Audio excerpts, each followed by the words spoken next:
যে আপনারা জানেন আমরা সকালবেলায় ভোরবেলা খবর পেয়েছি যে 6টা দিকে এই মার্কেটে মসজিদের মার্কেটে সুবিদিঘি মসজিদের মার্কেটে আগুনটা লেগে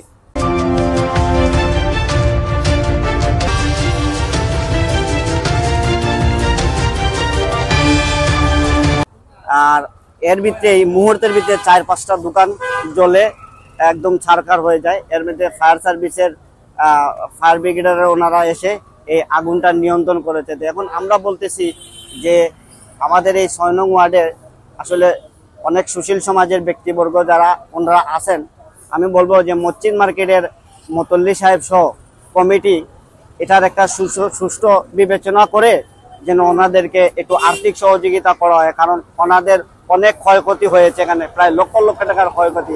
আর এর সাথে আমিও বলবো যে সিলেট জেলা প্রশাসক মহোদয় যেন এটাকে একটু গুরুত্বের সাথে দেখে একটা রিপোর্ট করে যেন ওনাদেরকে কিছু আর্থিকভাবে সহযোগিতা করে। আসসালামু আলাইকুম, আমি চৌকিদিঘি তুষার এন্টারপ্রাইজ।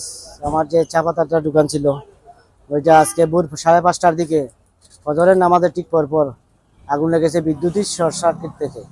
তো আশা করি সবাই আপনারা দেখতে পারতেছেন আমার কি অবস্থা, এবং দোকানের সম্পূর্ণ সবকিছু, এই যে আমার চা পাতাগুলা প্রায় 25-30 লক্ষ টাকার চা পাতা সব জ্বলে একদম সাইড, একদম নিঃস্ব হয়ে গেছি। এবং আমার ওয়াইফাইয়েরও কিছু বিজনেস ছিল, বিজনেসগুলাও সব মোটামুটি সব মেশিন মিলে সব জ্বলে গেছে। কি করবো, আমার দোকান এখানে, আমার পার্শ্ববর্তী আরো 3টা দোকান, এই দোকানগুলাও জ্বলছে। 2টা দোকান স্ন্যাক বার ছিল আর একটা ছিল যে ফটো স্টেটের দোকান, সবগুলা জ্বলে একদম শেষ।